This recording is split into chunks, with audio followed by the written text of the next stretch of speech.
Bonjour, je m'appelle Vincent Croizard, je suis le chef du restaurant Vincent Croizard à Nîmes.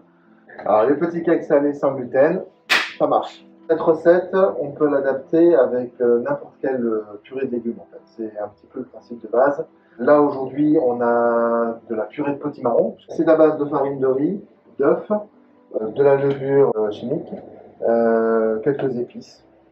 Alors première étape, on va mettre 500 grammes de purée de potimarron dans le cuit-poule. Donc ensuite, on rajoute 120 grammes de farine de riz. Voilà. On va mettre un petit peu de sel. Voilà. On va rajouter 2 œufs.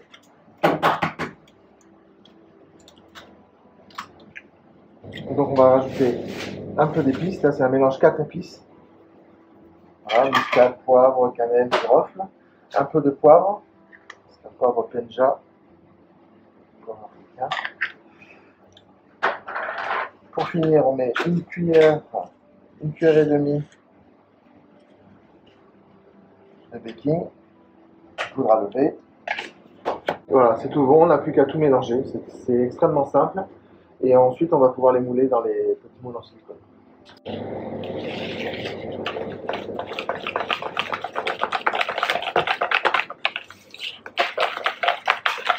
Et donc là, on remplit nos petits moules. Voilà. Alors pas jusqu'à fond, hein, à peu près aux 2 tiers, 3 quarts. Parce que ça va légèrement gonfler. Ouais. Voilà, maintenant c'est terminé. On va rajouter par-dessus un mélange de graines boulangères et on va mettre au four à cuire.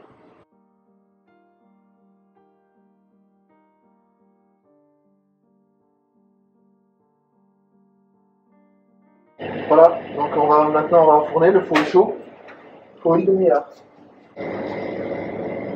On en fait un petit peu. Pour vérifier la cuisson, suivant les moules que vous utilisez, leur taille, quand on a les petits moules, ça cuit très vite. Si on fait sur un cake, c'est plus important, donc ça met plus de temps à cuire. L'astuce toute simple, qui existait déjà à l'époque de nos mères, nos grands-mères, vous prenez une pointe de couteau, vous piquez au milieu. Si ça ressort net, ça va. Si la pâte accroche beaucoup plus que ça, c'est que c'est pas cuit. L'essentiel à retenir sur cette recette, c'est que vous pouvez la faire avec n'importe quel légume et à toute saison. Voilà. Vous pouvez aussi bien la faire avec des petits pois au printemps, de la tomate en été ou du panais en hiver. Les possibilités sont multiples et infinies. Autre petit conseil ou astuce, quand vous avez des recettes, notamment en pâtisserie, qui contiennent de la farine de blé, vous pouvez tout à fait les remplacer pour avoir un sans gluten par de la farine de riz et de la fécule de pomme de terre, suivant les textures que vous voulez obtenir. Si par exemple vous faites des madeleines ou un 4 quarts, vous utilisez 100% de farine de riz qui a un côté un peu plus friable.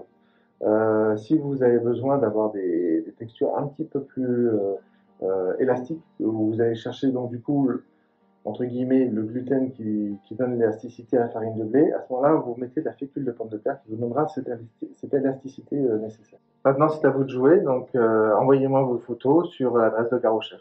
À très bientôt, restez gourmands et amusez-vous surtout.